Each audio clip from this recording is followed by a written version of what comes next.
Hi hello and welcome back to మన passion. ఈ రోజు మనం రివ్యూ ఇవ్వబోయేది ఒక హిందీ సినిమా కదా, మనకి దీనికి సంబంధం లేదు అని అనుకోవద్దు భయ్య. This review and the movie is really worth your time. It is article 370.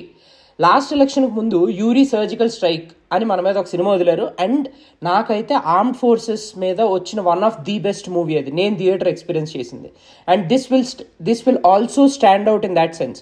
Article 370 కూడా నాకైతే బాగా నచ్చింది and it worked out.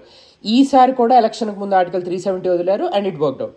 Super tight screenplay and great realistic action set పీసెస్తో ఒక మూవీ అండ్ ఎమోషనల్గా కూడా మిమ్మల్ని కనెక్ట్ చేస్తుంది. ఎందుకంటే క్యారెక్టర్స్ ఎమోషనల్గా కాశ్మీర్తో లింక్ అయి ఉంటారు and that's what made this movie work out. ఏంట్రా వీడు ఎలక్షన్స్ ముందు అంటున్నాడు, ఆర్మ్ ఫోర్సెస్ సినిమా అంటున్నాడు, ఈజీ సపోర్టింగ్ ఎనీ పార్టీ అని అనుకోవద్దండి. ఇక్కడ యాజ్ ఏ మూవీగా నాకు మంచి హై మూమెంట్స్ పడ్డాయి అండ్ స్క్రీన్ ప్లే ఇందాక చెప్పినట్టుగానే టైట్ అండ్ గ్రిప్పీ ఉంది. So based on all these factors నాకు బాగా నచ్చింది భయ్య. యాక్చువల్లీ తెలుగులో ఉండుంటే డెఫినెట్లీ మన వాళ్ళు కూడా బాగా కనెక్ట్ అయ్యి యూరీలాగా మన వాళ్ళకి కూడా ఇంకా ఎక్కువ రీచ్ అయ్యేదేమో. నేను ఈ మాట ఎందుకు అంటున్నానంటే, మా నాన్న యూరీ సినిమా చూసి బాగా కనెక్ట్ అయిందిరా, చాలా బాగా తీశాడు అని అనిపించింది. తెలుగు సినిమాలు మాత్రమే చూసే మా నాన్నకే అలా అనిపించిందంటే చాలా మందికి కూడా అదే విధంగా అనిపించేదేమో.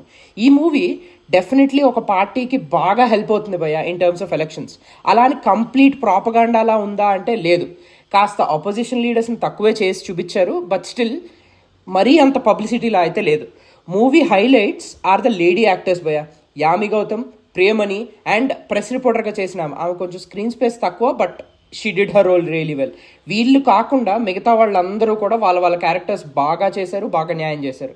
మూవీ మొత్తం గ్రౌండెడ్గా ఉన్న యాక్షన్ సెట్ పీసెస్లో ఒక్క దగ్గర అంటే గ్రెనేడ్ వేస్తారు, దాని నుంచి తప్పించుకోవడం వల్ల అది కొంచెం ఓవర్ ద టాప్ అనిపించింది.